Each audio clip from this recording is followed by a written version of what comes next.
नमस्कार, जय हिंद। मैं आशीष रंजन आप सभी का एक बार फिर से स्टूडेंट मैजिक क्लब में स्वागत करता हूं। जैसा कि अपना बिहार दरोगा का नोटिफिकेशन आ चुका है 26 दिसंबर को, और आज से पूरे 60 दिन बच गए हैं।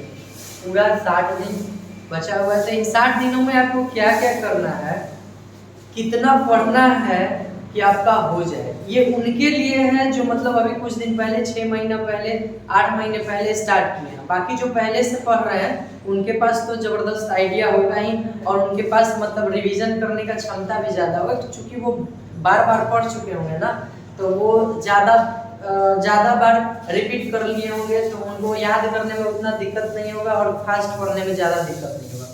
तो ये उनके लिए बहुत ज़्यादा महत्वपूर्ण है जो अभी 6 महीना पहले या साल भर पहले से तैयारी कर रहे हैं।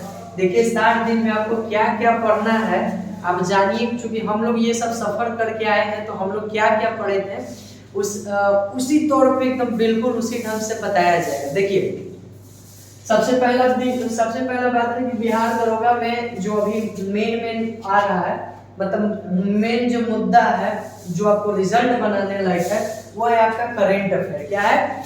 Current affair. करेंट अफेयर बहुत ज्यादा महत्वपूर्ण है। अभी अगर देखा जाए तो करेंट अफेयर बहुत ज्यादा महत्वपूर्ण है। तो करेंट में हम लोग 2 बुक को फॉलो करते थे, एडिटोरिया का और एक स्पीडी का। एडिटोरिया और स्पीडी का और चाहिए, और एक मंथली हम लोग फॉलो करते थे। मंथली में कोई भी किसी भी आप YouTube चैनल को मंथली आप फॉलो करिए, ठीक है। जैसे जनवरी का पढ़ रहे हैं तो जनवरी पूरा देख लीजिए उससे, ताकि यहाँ से जो अलग क्वेश्चन हो ना वहाँ पे दिख जाए, ठीक है। तो आप किसी भी एक चैनल को, हम लोग YTS स्टडी या फिर एक और आता था नेक्स्ट डोज एग्जाम, उसका करते थे। खैर उसका हम लोग रेगुलर लिखते थे तो ज़्यादा मतलब भार नहीं पड़ला। आखिरी में आपको करेंट अफेयर लंबा वाला वीडियो अभी नहीं देखना है। जैसे उत्कर्ष क्लास वाला है तो वो 2 घंटा का वीडियो आता है, तो जितना देर में आप 2 घंटा उधर टाइम दीजिएगा, उतना 2 घंटा में आप बहुत ज़्यादा टॉपिक यहाँ से करेंट अफेयर कर सकते हैं। चूँकि आपको रिवीजन का अभी जो टाइम है वो रिवीजन का है, तो आप लंबा वीडियो ज़्यादा नहीं देखें, मंथली आप देखिए। और सबसे बड़ी बात कि आप जो करेंट अफेयर उठा रहे हैं ना, वो अक्टूबर से उठाइएगा, अक्टूबर 2020 से।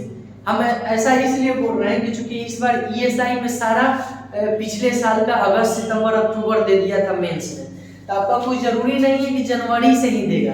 कम से कम आप 2020 का 3 महीना पहले चल जाइएगा, अक्टूबर से जरूर लीजिएगा, चाहे कुछ भी हो जाए, तो अक्टूबर से उठाइएगा। देखिए करेंट अफेयर का सीरीज तो हमारे यूट्यूब पे चल ही रहा है। यूट्यूब पे अभी आप कुछ लोग, बहुत सारे लोग देख रहे होंगे, तो ये एडिटोरिया का चल रहा है, बिल्कुल लाइन से चल रहा है। तो जो पेज है उसको लाइन से बहुत ही आसानी ढंग से याद करवा दिया जा रहा है। आप एक बार देखिएगा उसको जरूर, डेली करके। हमारा प्रयास रहेगा कि इस बुक को आपको 15 नवंबर तक खत्म करके उसके बाद प्योर ऑब्जेक्टिव सेशन लाया जाएगा। प्योर ऑब्जेक्टिव सेशन जो आपका अक्टूबर से ले करके नवंबर तक, यानी जब तक के एग्जाम में आपका मतलब क्वेश्चन आएगा नवंबर तक का आएगा। अगर आपका एग्जाम दिसंबर में है तो मैक्सिमम नवंबर तक का एग्जाम में आएगा। तो यहाँ पे हम लोग नवंबर तक का ऑब्जेक्टिव आपको करवा दिया जाएगा। डेली लगभग 50 से 60 क्वेश्चन करेंगे हम लोग। 30 दिन बचा हुआ रहेगा, लगभग 1800, 1900 या 2000 के आसपास आपका ऑब्जेक्टिव प्रश्न करेंट अफेयर के रूप में हो जाएगा, जो कि वहां से आपको बहुत फायदा मिलेगा। इस बुक को आपको कम नहीं समझना है। मानते हैं स्पीडी बहुत बढ़िया है, लेकिन स्पीडी में कंटेंट बहुत ज़्यादा है, उतना याद रखना संभव नहीं है, बहुत ज़्यादा है, और थोड़ा फालतू एक्स्ट्रा भी दिए हुए हैं। लेकिन ये जो है एडिटोरिया, ये आपका टू द पॉइंट है। तो करेंट अफेयर से लगभग 25, 26, 27 क्वेश्चन के आसपास पूछे जाते हैं, जो कि इकोनॉमिक्स, यहाँ देखिए इकोनॉमिक्स से 5-6 क्वेश्चन आपको दिख रहा है ना, तो ये इकोनॉमिक्स से भी रिलेट करके करेंट अफेयर पूछता है, ठीक है। जैसे कुछ नया में समिति गठन किया गया तो उसके बारे में पूछेगा, फिर आपके राष्ट्रीय आय से रिलेट करके पूछेगा, फिर हमारा जो वित्तीय व्यवस्था है उससे पूछेगा, फिर एक रिपोर्ट जो दिख रहा होगा उससे। तो ये करेंट अफेयर को इकोनॉमिक्स से ही रिलेट करके पूछता है, यानी यहाँ का 4-5 क्वेश्चन इससे रिलेट हो जाता है, ठीक है। बाकी चलिए अब स्टार्टिंग से हम लोग स्टार्ट करते हैं कि अब जो है हमको क्या क्या पढ़ना है, क्या क्या पे ज़्यादा फोकस करना है, क्या ज़्यादा रिवीजन करना है, कम से कम 2 से 3 बार इन 60 दिनों में। चलिए बात करते हैं। तो 26-27 क्वेश्चन यहाँ पे हो गया हमारा मैनेज, जो कि हमारे चैनल पे एकदम बिल्कुल सीक्वेंस से बताया जा रहा है। तो आप उसको एक बार जरूर देखिए, ठीक है, एक बार जरूर देखिए और एक बार पढ़ लीजिए। इतना पे आपका सारा डाउट क्लियर हो जाएगा। 15 नवंबर तक एडिटोरियल को चांस है खत्म करवाने का, ठीक है। अब आते हैं हम पहला जो हमारा हिस्ट्री है, हिस्ट्री पे आता है। तो हिस्ट्री आजकल उतना हार्ड नहीं पूछ रहा है, हिस्ट्री आजकल उतना हार्ड नहीं पूछ रहा है। तो जो भी न्यू होंगे, मतलब कुछ दिन पहले स्टार्ट किए हैं, उनको ये सब बातें पे ज़्यादा गौर करना है रिवीजन के लिए। बाकी जो पढ़े होंगे वो तो सारा कुछ पढ़ लेंगे फिर से। तो यहाँ पे हिस्ट्री की बात करें तो एवरेज 16 क्वेश्चन के आसपास रहेगा, आपका हिस्ट्री में दिखेगा। तो हिस्ट्री में प्राचीन भारत की बात कर ले तो सबसे ज्यादा आपको जो बार बार रिवीजन करना है वो है आपका मौर्य, बौद्ध धर्म और जैन धर्म और एक गुप्त। ये आपको सबसे ज्यादा बार रिवीजन करना है। अगर ये आप रिवीजन कर लेते हैं तब सिंधु घाटी सभ्यता को आप 1-2 बार पढ़ लीजिएगा, उसको भी नेग्लेक्ट किसी को नहीं करना है। देखिए हम यहाँ पे कुछ बहुत सारे टॉपिक छोड़े हैं, तो इसका मतलब ये नहीं कि उसको छोड़ देना है। ये उनके लिए है जो मतलब कम समय है, जल्दी जल्दी में करना चाहते हैं, उनके लिए है। मतलब पीटी में अपना रिजल्ट सुनिश्चित करना चाहते हैं। तो ये प्राचीन भारत में मौर्य, जैन, बौद्ध, गुप्त और एक मोहनजोदड़ो वाला सिंधु घाटी पढ़ लीजिएगा, ठीक है। मध्यकालीन और आधुनिक भारत, इसको हम लोग इन दोनों में किसी टॉपिक को नेग्लेक्ट नहीं करना है, जिसमें से एक सल्तनत काल और मुगल काल दोनों को मिलाकर 3-4 क्वेश्चन रहेगा ही रहेगा। तो इन दोनों को हमको नेग्लेक्ट नहीं करना, पूरा अच्छी तरह से पढ़िए। बहुत ज़्यादा टॉपिक नहीं है। सबसे पहली बात और जरूरी बात यह है कि आप जिस बुक को फॉलो कर रहे हैं, जो बुक अभी तक आप पढ़ते हुए आए हैं, चाहे घटना चक्र हो, चाहे क्राउन हो, चाहे पूरा जीके जीएस का माई बाप लुसेंट हो, या फिर कोई भी बुक जो आप पहले से फॉलो करते आ रहे हैं, उसी को पढ़िए। अभी दूसरे तरफ मुड़ने की जरूरत नहीं है। पीटी दे दीजिए, उसके बाद जोड़िए। सारे में सेम ही कंटेंट रहता है, कुछ का अलग हो, कुछ का फर्क रहता है। जो उसमें मिलेगा उसमें नहीं, और इसमें मिलेगा तो उसमें नहीं, ठीक है। तो सबसे बड़ी बात यही है। तो मध्यकालीन और आधुनिक भारत को किसी भी कीमत पे नहीं छोड़ना है। बहुत ज्यादा क्वेश्चन रहेगा, यहाँ से 10-12 क्वेश्चन यहाँ से ही मिल जाएगा दोनों से, जो कि किसी भी कीमत पे इसको छोड़ना नहीं है, ठीक है। तो हिस्ट्री, और आजकल हिस्ट्री बहुत आसान पूछ रहा है। अगर आप लुसेंट भी पढ़ लेते हैं ना बढ़िया से, तो आपका सारा क्वेश्चन बन जाएगा। 1-2 क्वेश्चन छोड़ के सारा बन जाएगा, जो कि आपके रिजल्ट के लिए बहुत बड़ा मायने रखेगा। हाँ, इसके बाद आप बात कर लेते हैं हम लोग पॉलिटी की, ठीक है। तो पॉलिटी लुसेंट में मात्र 10 पेज में है, 10-11 पेज में। तो इसको किसी भी कीमत पर नेग्लेक्ट नहीं करना, पूरा क्वेश्चन आपका उसी से लड़ जाएगा। लुसेंट पढ़ लीजिए, या फिर जो बुक आप फॉलो करते आ रहे हैं उसको, और ऑब्जेक्टिव उसके साथ मार लीजिएगा, तो निश्चित तौर पे एक भी क्वेश्चन छूटने वाला नहीं है। इसका एवरेज मार्किंग कितना है? 13-14 क्वेश्चन पूछता है, तो बहुत आसानी के साथ में, चूंकि ये मैथ जैसा है, याद है तो मार दीजिएगा, नहीं याद है तो फिर कुछ नहीं कर सकते, ठीक है। तो मैथ जैसा है, यहाँ से आप मार्क्स आराम से इंप्रूव कर सकते हैं, ज्यादा से ज्यादा स्कोर कर सकते हैं।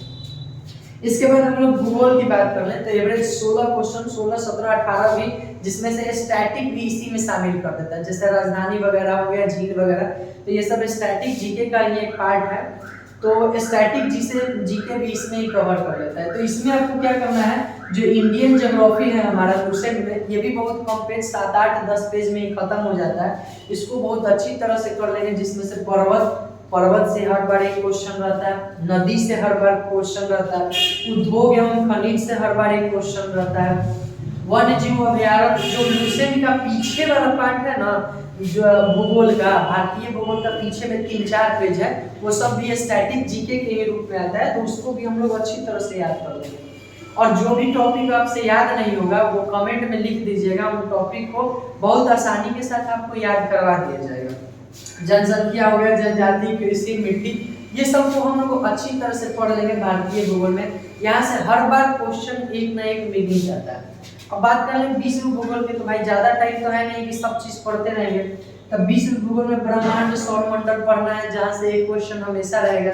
यहाँ पे जल मंडल है, जैसे जितना भी महासागर है, सागर है, उनके बीच में जो द्वीप है, खाड़ी है, खाड़ी वगैरह जरूर पढ़ लीजिएगा, हर बार पीटी में वो मिलता ही है द्वीप। इसके बाद राजधानी है, और भी यहाँ भी विश्व भूगोल में, विश्व भूगोल जैसे ही विषय खत्म होने पे आता है ना विश्व भूगोल का, तो वहाँ भी स्टैटिक जीके का 4-5 पेज बहुत जबरदस्त है, जिसमें जल, डमरू, मध, नदियों के किनारे बसते शहर, विश्व की नदियां हैं, झील है, ये सब बहुत ज्यादा महत्वपूर्ण रखता है। तो किसी भी तरह उसको 1-2 बार जरूर पढ़ लेना। इकोनॉमिक्स तो हो गया, इकोनॉमिक्स में आपका समितियां होगा, समितियां पढ़ लीजिएगा। पंचवर्षीय योजना, राष्ट्रीय आय, ये सब पे ज्यादा फोकस करना है। फिर आपका बैंकिंग प्रणाली और टैक्स है, कौन सा टैक्स अप्रत्यक्ष और प्रत्यक्ष, ये पढ़ाया भी गया है, आप इसको अच्छा से देख लीजिएगा। तो ये हिस्ट्री, ज्योग्राफी और इकोनॉमी की बात हो गई, इधर करेंट का बात हो गया। अब हम लोग आते हैं साइंस। साइंस का देखिए, जो आसान पोर्शन होता है ना वो फिजिक्स होता है। 6-7 क्वेश्चन यहाँ से जो रहता है फिजिक्स का, वो बहुत आसान है। इसलिए आसान है क्योंकि हम स्टूडेंट 10 क्लास 10 तक फिजिक्स को अच्छे से पढ़ते हैं, इसलिए वो थोड़ा जल्दी याद होता है अभी के काल में। तो फिजिक्स को पूरा देख लेना है, लुसेंट से ही देखना है, ऑब्जेक्टिव साथ में मार लेंगे। केमिस्ट्री भी छोटा ही टॉपिक है, इसको भी छोड़ना नहीं है। मामले क्षार, भस्म, आपका एलिमेंट वगैरह हो गया, फिर से आपका अयस्क हो गया, अयस्क पढ़ाया भी जा चुका है। तो ये सब पोर्शन पे हमको ज्यादा ध्यान देना है। फिजिक्स, केमिस्ट्री से थोड़ा कम क्वेश्चन रहता है आजकल, तो ये आप देख लीजिएगा दोनों, क्योंकि छोटा टॉपिक है, आप देख सकते हैं। इसके बाद बायोलॉजी, मेन मुद्दा है बायोलॉजी का, यहाँ से क्वेश्चन थोड़ा ज्यादा रहता है। तो बायोलॉजी में आपका मानव बॉडी के अंतर्गत जितना आता है उसको, रोग तो हम लोग जरूर पढ़ लीजिएगा, रोग किसी भी कीमत पे पढ़िएगा। इसके बाद जो हमारा पारिस्थितिकी तंत्र है, जो कि ज्योग्राफी और बायो दोनों में आ जाता है, पारिस्थितिकी तंत्र। पादप विज्ञान, प्लांट से पढ़ लेंगे, प्लांट का रोग पढ़ लेंगे, प्लांट्स का हार्मोन पढ़ लेंगे, और भी प्लांट में वैरायटी है, मोनरा जगत में, और आपका जीवाणु, प्रोटोजोआ और बैक्टीरिया, वायरस वगैरह, या लुसेंट पढ़े होंगे तो वहाँ पे सब होगा। फिर आपका होगा कवक, शैवाल, ये सब। कोशिका विज्ञान को पढ़ लेंगे, स्टार्टिंग के ही 2 पेज में दिया हुआ है, वहाँ से भी क्वेश्चन रहता है। इसके बाद पोषण, जैसे हमने खनिज, जल और विटामिन वगैरह, कार्बोहाइड्रेट, प्रोटीन, ये सब लेते हैं ना, तो उसको भी एक बार पढ़ लेना है, क्योंकि छोटा टॉपिक है, समझे। 1-2 पेज में है, जहाँ से हर बार क्वेश्चन मिलता है, तो इसको देखने में क्या हर्ज है, देख लेंगे। देखिए यहाँ पे हो गया आपका साइंस लगभग 18 का। अब मैथ की बात कर लें। बहुत सा लोगों का कमेंट ये आ रहा था कि मैथ बहुत कमजोर है। देखिए मैथ कमजोर है तो आपको मैथ सब नहीं पढ़ना है। देखिए यहाँ पे 5-6 को टॉपिक लिखा हुआ है, तो इसको आप आदेश अग्रवाल या फिर किसी भी बुक से 20-30 क्वेश्चन सबसे बना लीजिएगा, फॉर्मूला याद रखिएगा, बन जाएगा। बहुत आसान मैथ पूछता है। जैसे देखिए CISI, हम लोग साधारण ब्याज और चक्रवृद्धि ब्याज पढ़ते हैं ना, तो इसको फॉर्मूला थोड़ा सा याद रख के आप उस पर 10-12 क्वेश्चन 20 क्वेश्चन प्रैक्टिस कर लीजिए। डेली आधा घंटा 1 घंटा प्रैक्टिस कर लीजिए, ठीक है। इसके बाद लाभ हानि प्रॉफिट लॉस, फॉर्मूला याद करिए, फॉर्मूला पुटिंग सब पूछेगा। सिंप्लीफिकेशन पूछ देता है अंदर रूट कर करके कि फलना का अंदर रूट कितना होगा, ये सब, या फिर जोड़ घटाव करके लंबा सारा पूछता है, पोस्ट वगैरह दे करके। तो सिंप्लीफिकेशन देख लीजिए आप। परसेंटेज देख लीजिए, यहाँ से भी क्वेश्चन पूछता है, बहुत आसान होता है परसेंटेज। इसके बाद वर्क एंड टाइम, थोड़ा सा फॉर्मूला यहाँ भी ध्यान में रखिए, मतलब बनाने का प्रोसेस याद रखिए, आराम से बन जाएगा। फिर स्पीड डिस्टेंस, वही रेलगाड़ी के चाल वगैरह वाला। तो ये सब आपको 5 क्वेश्चन यहाँ से रहेगा, लेकिन टॉपिक इतना ही भर रहता है, ठीक है, पीटी के लिए। देखिए ऐसा नहीं कि क्वेश्चन बाहर नहीं निकल सकता है। तो जो लोग मतलब फास्ट में जल्दी में कवर करना चाहते हैं वो इतना जरूर करेंगे। अब हम लोग बात करेंगे कि आपका भाई मार्क्स कितना आना जरूरी है। सबसे मेन मुद्दा तो यही है कि अब पीटी हमको फाइनल करना है तो कितना हम लाएं ताकि संतोषजनक हो और हमको ये लगे कि ना भाई अब हम पास कर जाएंगे इतना में। तो देखिए यहाँ पे बॉयज के लिए जो भी हम बताएंगे वो जनरल के ही तौर पे बताएंगे, जो भी बताया जाएगा वो जनरल के ही बताया जाएगा, यानी आपका इससे ऊपर आ रहा है तो बहुत बढ़िया है। देखिए जनरल के लिए चूंकि वहाँ क्वेश्चन नॉर्मल रहता है, बहुत नॉर्मल रहता है, बस एग्जाम का प्रेशर रहता है, इस वजह से कुछ क्वेश्चन गलत हो जाता है। तो वहाँ भी अगर आप नॉर्मल बैठते हैं ना, जैसे यहाँ के एग्जाम में बैठ रहे हैं, यहाँ के टेस्ट वगैरह में, तो आप वहाँ भी उसी ढंग से बैठते हैं तो आपका बहुत आसानी से क्लियर होगा, ठीक है। वहाँ ज़्यादा कॉन्फिडेंस लूज नहीं करना है, ठीक। तो बॉयज के लिए अगर 65 प्लस आप कर रहे हैं, मतलब हर टेस्ट में आपका 65 प्लस कर रहे हैं, कुछ टफ टेस्ट मिल गया तो वो 60 के अराउंड भी रहता है, तो भी आप जान लीजिए कि आपका पीटी में रिजल्ट होने वाला है। और यहाँ लड़कियों की बात करें तो 55 अराउंड 55 के आसपास अगर लड़कियों का आ रहा है तो आप समझ लीजिए कि आपका पीटी निकल जाएगा, बिल्कुल आराम से निकलेगा। इतना सब कुछ पढ़ने के बाद आपको क्या करना है, डेली एक सेट लगाना है, ठीक है। जो पढ़ लिए हैं वो डेली अभी से सेट लगाइए, जो नहीं पढ़े हैं वो ये मंथ पूरा पढ़िए और 1 महीने के बाद सेट लगाइए, ताकि आपका इम्प्रूवमेंट वहाँ पे दिखने लगेगा, ठीक है। सेट जितना भी लगाइए, जाने क्वेश्चन को मत अलग कर दीजिए, मत पढ़िए। जो नहीं जानते हैं, जो लगता है कि हाँ भाई एग्जाम में पूछा जा सकता है, वो वैसा 10 क्वेश्चन को आप हर सेट में याद रखिए या फिर कहीं पे उसको लिख के लास्ट टाइम में देख लीजिएगा, ठीक है।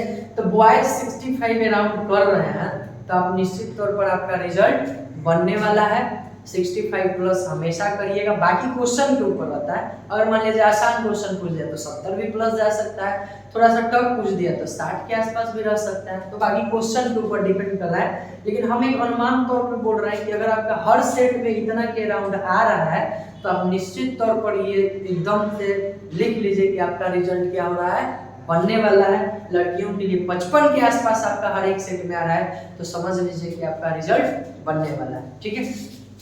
तो इतना हम लोग जरूर ध्यान रखेंगे, ठीक है। इतना को आपको बहुत अच्छा से आप इसको स्क्रीनशॉट या किसी भी कीमत पे इस टॉपिक को लिख लीजिएगा। थोड़ा सा यहाँ से हम हट जाते हैं, इस टॉपिक का स्क्रीनशॉट भी कर लीजिएगा और लिख लीजिएगा। लिख के इसी को बार बार आपको क्या करना है, जब तक एग्जाम है तब तक दोहराते रहना। बाकी करेंट अफेयर मेरी जिम्मेदारी है, करेंट अफेयर हम आपको करवा ही दे रहे हैं। बाकी इनमें से कोई टॉपिक आपको नहीं याद हो रहा है तो उसको हमको मतलब आप कमेंट में करके हमें बोलिएगा, हम उसको बहुत अच्छी तरह से आपको याद करवा देंगे।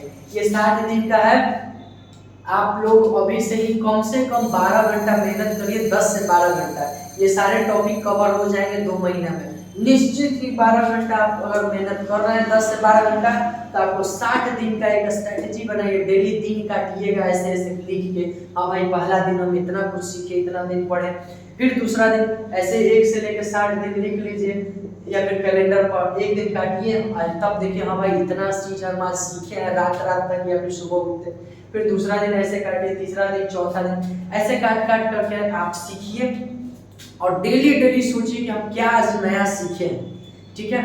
तो इतना सब कुछ हम लोग को करना है, तो इतना करिएगा तो आपका निश्चित तौर पर रिजल्ट बनने वाला है। आप इस बार पीटी के लिए क्वालिफाई हो जाइएगा, तब फिर मेंस में आपकी अगली स्ट्रैटेजी बताई जाएगी, ठीक है। अभी के लिए धन्यवाद।